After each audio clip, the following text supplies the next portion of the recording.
Today's video is going to be about preparation for shelves. I talked in the last one about putting a 2x4 up there and making marks by stringing it across. You can see some of the marks here. I was getting ready to put marks on this one as well, but these boards here that'll support the backs of the shelves only have one attachment point. Right now it's still a screw.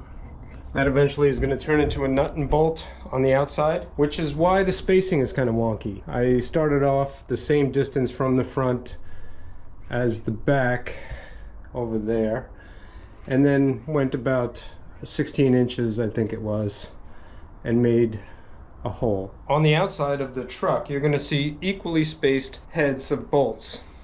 And it's going to have a much neater look, even though I plan on having a very busy paint job on the outside of this someday. But that's the reason for the spacing there. I also didn't know when I hung this that I was going to chop them up into pieces. So anyways, now that you know why the attachment points are where they are, what I may do is put a screw into this board to keep it from going like that. What I actually may do, because this one is pretty sturdy, is screw from here this way into the board, because if I screw this way down, it has a tendency to go like this when I sink the head into the wood. It does that all the time. It's very frustrating. As you carpenters out there, you know what I'm talking about. So yeah, I'm gonna come in from this direction, and the screw will be less likely to alter the position of that. I have to do top and bottom. I have to do that one, that one, that one, that one, those two, and those two. Then I'll be able to pull my board across and get marks everywhere. You see where I got two, I've got marks already. Now that you know what I'm doing, let's do it.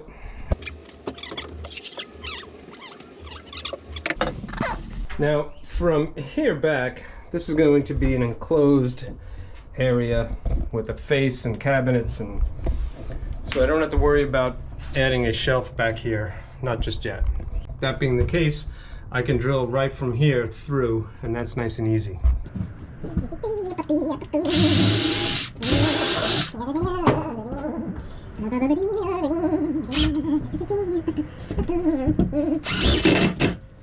Cool. That was easy. Now this one over here, I can't just go straight in because this one's in the way.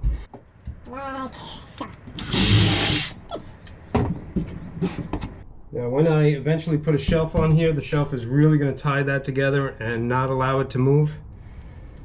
But until then, nothing wrong with over-engineering.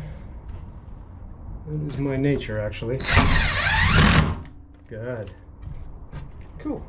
Now, as I suspected, it did not alter the position of this board off of that red line, which I'm where I wanted it to stay, and now it's nice and strong. That's pretty cool. So is this one. Now I'm gonna go that way and that way.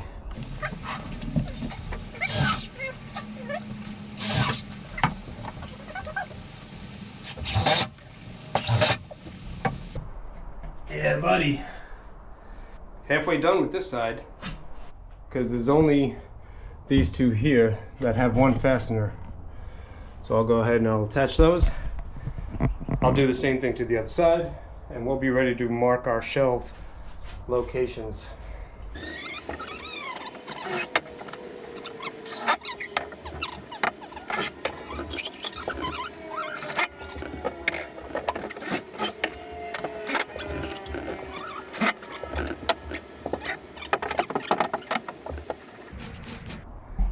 And ta-da!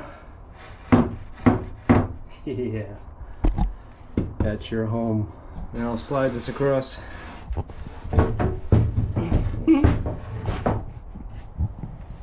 Mark there. Good. Let's do the rest of them.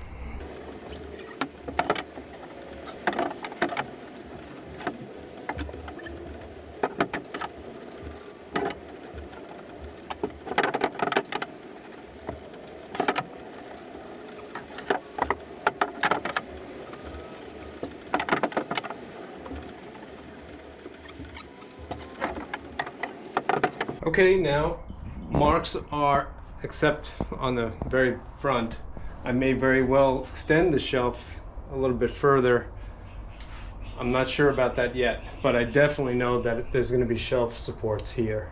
I think I may just go straight across. And what I've noticed is this backsplash, which I like a lot, it continues all the way to the end of the workbench. And if you note the grain, you see what happened was I used an 8-foot piece that I had squared the ends on because the end was kind of wonky, and I was able to get this piece, and you notice the grain kind of works, it flows. And the grain here too, it works there nice. And there, it looks like one piece, because that was one piece. But then the grain changes over here, and it's not that drastic. It's a little bit more noticeable on the other side. From there to there. Okay, stick with me and my OCD. What I'm gonna do is I'm gonna take this out, rip it in half, and then I can use this for a shelf support here and there. Most of the time my focus is right here, and that's why this needs to be real nice. So I have to go to the store again, buy another 12-foot 2x4, and I'll cut it to pieces and put it here as a new backsplash, and then the grain will flow from the beginning to the end of the workbench. Wouldn't that be wonderful? Am I crazy? Is it just me? So anyways, yes, that's the plan. And I kind of had an idea, an inkling that I was going to do that, which is why I didn't screw these down. So we're going to do the same over there. We're going to use these as shelf supports going across there and there. Let's make it happen.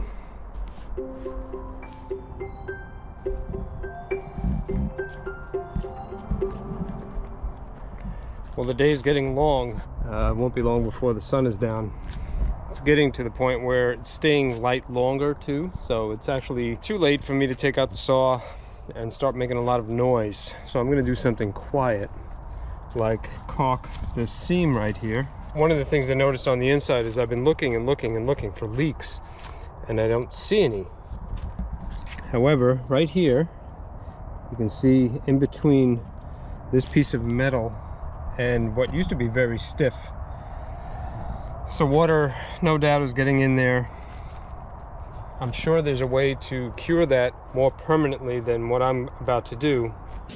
However, a temporary fix, something that's going to help a lot, is to put a little caulking over here. There used to be some, and in spots you can still see it, where the body of the truck was caulked or sealed or whatever to this metal trim.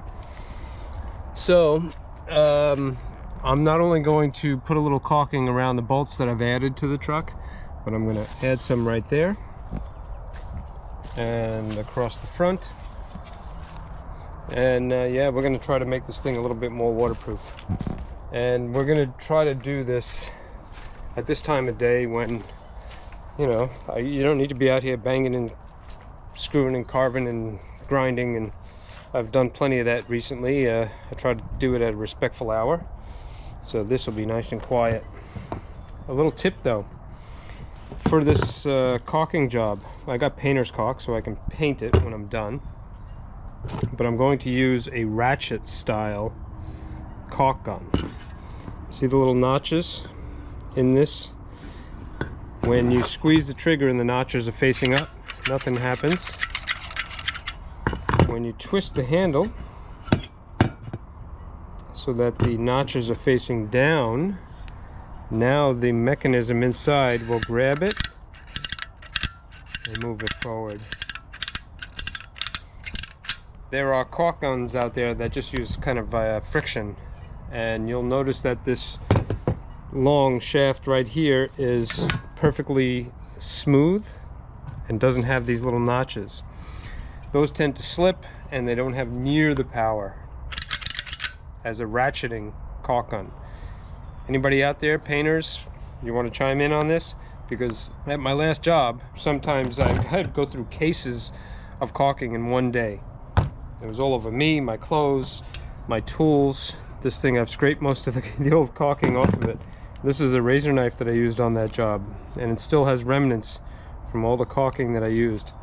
I'll tell you from vast experience that nothing works as good at applying caulking as a ratcheting style caulk gun. I wish I had a line of ratcheting style caulk guns that I could sell you. Alas, I do not. All I have for you is advice, which if you're ever going to use any kind of painter's caulk and you have to buy a caulk gun, it's damn good advice. Get a ratcheting style one. Well, another thing I do is I use a razor knife to trim the edge. You can get a real nice clean applicator now. Instead of using the cutter, I don't care what kind of caulk gun you got, those cutters are not elegant if you want to have a nice clean caulk line when you're done.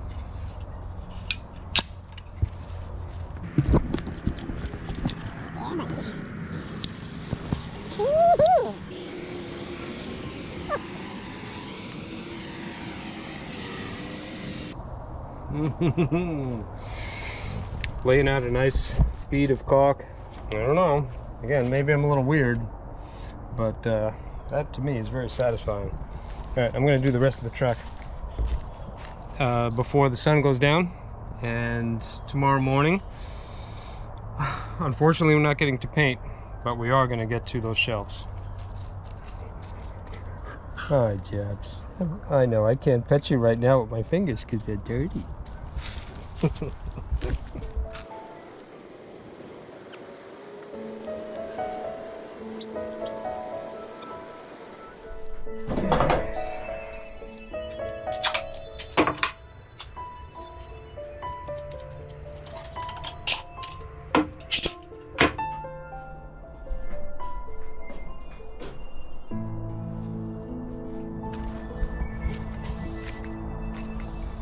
Nice. Well, it's the next morning, the caulking is dry, and I just got back from the lumber yard. I spent more money, but it's finally going to enable me to build some shelves because I got plywood. You can see there's stuff laying around that was living inside the truck until I could get the shelves built. In order to get the shelf material, I had to take the stuff out of the truck. So it's very reminiscent of where I was with the black truck, where I was storing stuff inside of it and I had to take all the stuff out in case I wanted to put a kayak in there and go to the water. And when I got back, I had to take the kayak out and put all the stuff back in it. Whew. So I'm this much closer to not having to shuffle around my stuff. With the building of these shelves, hopefully I'll have a permanent place for most of my junk.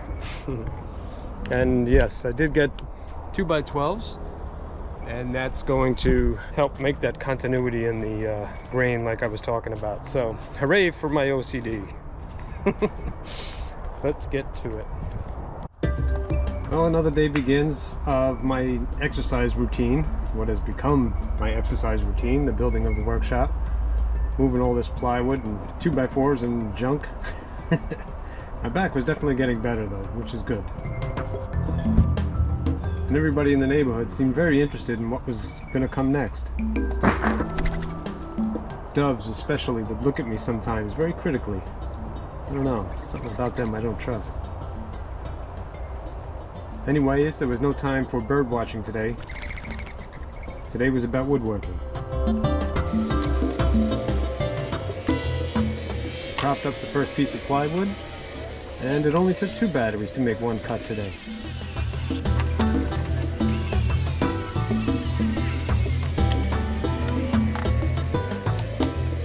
I put these out of the way and made a table for them so I could round the corners. I tried to cut them a little bit smaller this time because the spot they were going to go was very tight and I didn't want to have any trouble fitting it. Let's see how that worked out.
Difficult.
Tight fit. With that debacle behind me, I went outside to cut the last of the plywood, and then I thought to myself, I should probably double check my measurements.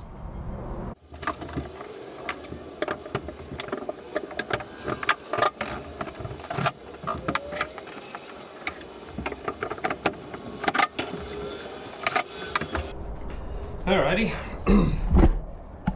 So, yes, this one I know is going to live here.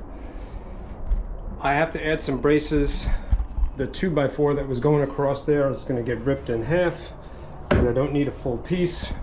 I'll be able to actually support this right here and do 2 more studs on the wall back here out of that one 2x4. So, but yeah, I didn't want to cut up that piece of plywood because I'm not quite sure how big these shelves are going to be. The easy way to do it is to have a support that goes from here to here, and the shelf sits on top that. I would be able to cut almost one piece. It's not quite long enough, but from down here to look like one piece, like there'll be no gap over here. I can kind of slip it in and they'll fall down in place. But if I do that, the shelf only comes out to here. My initial idea was that the shelf is going to come out past these ribs just a little bit, just a little proud right there. Not really for putting anything on top of that little piece of shelf right there, but more for aesthetics. I thought that would look really cool. But I think it's going to be very difficult to do. So it's a bit of a conundrum, you know, like, why not just do it the easy way? Well, you're going to be looking at that for a long time. So yeah, if you put an extra couple days of effort into making something really neat looking, for years going forward, you'll be able to look at that and say, wow, you know what, I'm glad I took the extra effort, because that really does look nice. So yeah, I want to see first how difficult it would be to make it the hard way. And if it proves to be just ridiculous and out of the question, then I'm going to make a smaller shelf there and there and there and there. And I was about to cut up a piece of plywood for the bigger shelves, And then if I wind up using smaller shelves, then I would wind up losing a piece of scrap about this big. A piece of scrap that big can be used down below, and it's essentially like throwing money away if you don't stop and think. So that's where I am right now. I wanted to cut that piece of plywood up real bad because I don't know how long it's going to be before I have these shelves worked out. Could be today, could be tomorrow, could be a couple days from now. I'm starting to get the itch to go kayaking, you know, so I could put this on hold for a little bit, which would be nice because then I stop going to the lumberyard and spending money. But anyways, I've got this scrap piece left over from that sheet of plywood. I didn't want this work table to be too deep where I couldn't reach the wall. So that's why I trimmed it down. It's more than just that reason, but anyways, I've got this piece left over. And what I want to do is cut this for one of the smaller shelves. And we'll decide as it goes. Like I said before, this project is always evolving, and it's kind of like a sculpture. You know, when I start out carving a tiki face, here's an example right here. This one's not done yet. This is my white dog Jabs, and there's Bayard over there. So I haven't finished those yet, and when I first started them I had an idea of what they were going to look like, but as the wood or the carving reveals itself, it kind of, you know, I get to see what it turns out like, because I don't know exactly how it's going to turn out. These shelves are the same way. So I'm going to stop blabbing at the mouth right now, and I'm going to try to cut this to fit there. And the first thing I'm going to have to do is weave it in through that opening all the way and kind of fold it over, mark where these studs are, right there and there. And then I'll have to take it back out, cut them out, put it in there. It'll be a back and forth. Luckily for you, I will speed it up for you.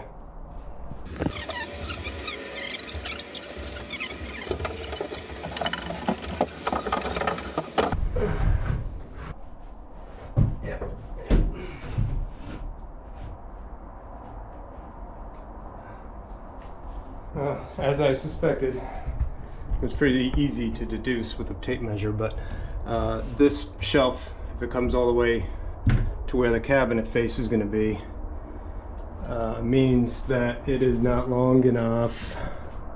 Yeah, that's a little bit problematic. I'm wondering why I didn't, you know, do it differently, like maybe make this a little bit shorter. But I remembered that they're supporting the ribs on the ceiling, which are 2 foot on center, which is why these are where they are. So I didn't really have the opportunity before I built these shelves. That's okay. I will have to cut a new piece. Like, I'll cut this short and I'll put the seam right behind this rib. You know, that's unfortunate, but that enables me to bring it out a little bit further like I wanted, a little bit proud this way at least, for knickknacks and whatnot. And from the outside it'll kind of really show you where those shelves are. I mean, you'll be able to see them, but you'll be able to see them more if it sticks out past that rib. Anyways, yes, I'm going to slide it out so that this edge is right here, and then we'll mark the back. And Bob's your uncle and Sally's your aunt. All my friends across the pond would appreciate that one, huh?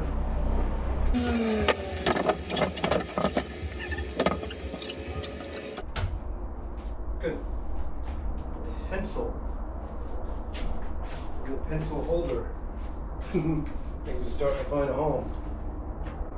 That goes there, and that goes there. That goes there, goes there. Juggle there, and juggle there. So now I've got marks where the wall studs are. I think I might cut this a little bit big so that I'm not squeezing it in there like I did that shelf up there. Not too big, I don't want a giant gap back there for things to get lost. But now the only thing I've got left to decide is how far further over this is going to come. and I don't know, about there, that far. That looks about as big as I thought I wanted it. If I put a rib here, the rib will be covered. Let's see. Yeah, whatever. So yeah, I'll just cut that square and then I'll come back. I'll probably round this corner a little bit. Just like I'm gonna round over that. Here comes the choo-choo. Choo-choo. My friend Matt, who works for the CSX, tells me that that sound, that train horn, sounds like money. That's because he earns a living from them. Not me. To me, it sounds like freaking loud, obnoxious. God, get out of my way.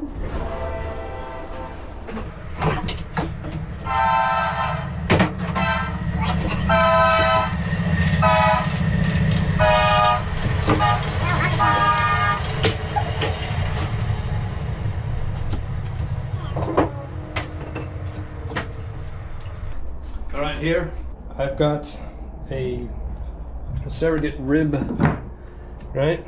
And I'll be able to mark the size of the notches.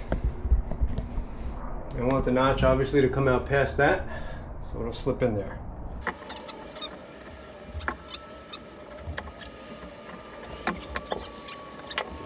Let's take this outside and cut it up.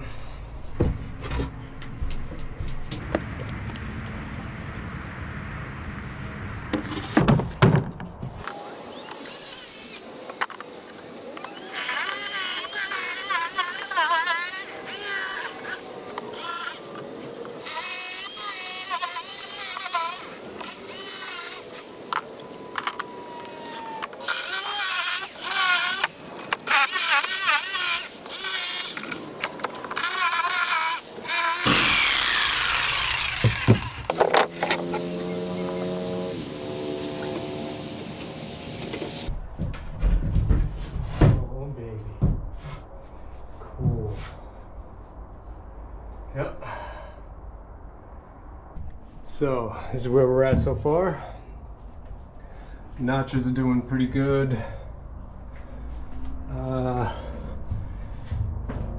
You can see that the top is hitting these ribs, and if I notch it so far, it'll come down and start to hit the rib, hopefully in the right spot. But as is, the front of this is going to stick out past where the rib stops, right about here. So there's going to be a notch there. If I could carve a square in this and then feed this through the square, well, first of all, I don't know if I'd be able to do that because the bottom might be wider than the middle. And it would have to be on an angle. And you'd have to do two of them. And yeah, the easier way to do that would be, I don't know if there is an easy way, without, you know, adding a little piece later on. Like if I cut this out, drop it down, and then slide that cutout back in there, well, then you're going to see the notches in the wood, and that's just cheap. You know, if I did this, it would be to look good, and that is not going to look good, and it's not going to have a function, nor is it going to look good. So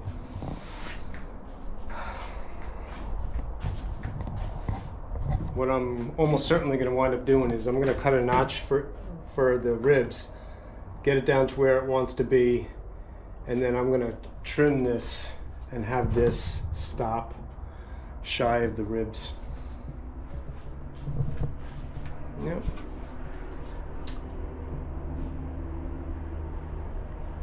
It's the thinking part of it. Smell something burning? While I scratched out a plan, I figured it was a good idea to just sit and relax for a little bit.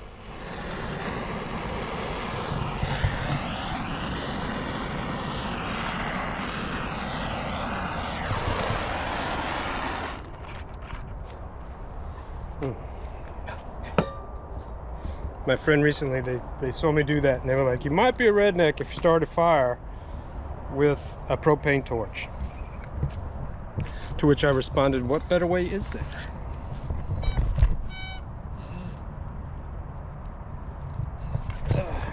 Yep. A nice smoldering fire really keeps the bugs down. Which, in this particular environment, is a nice thing. Anyways, yeah. Part of any project like this is exactly what you see me doing right now. It's essential.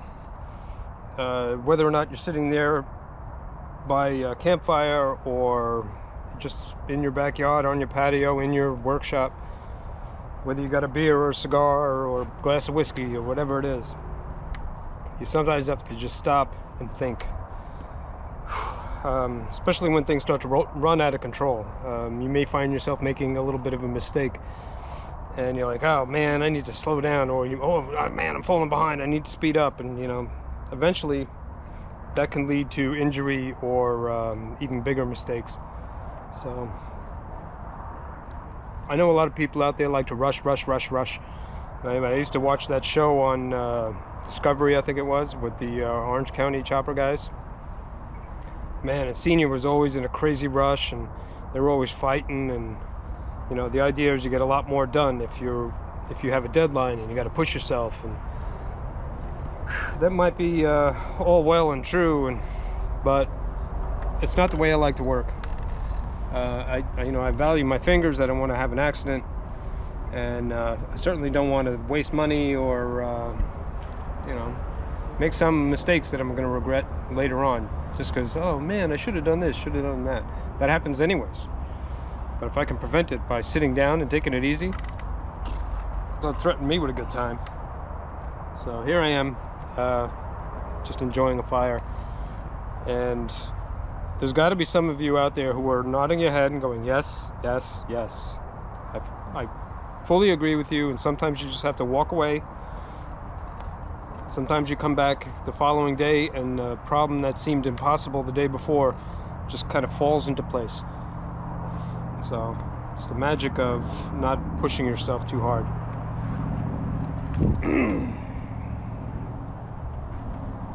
Fire's going real nice. Yeah.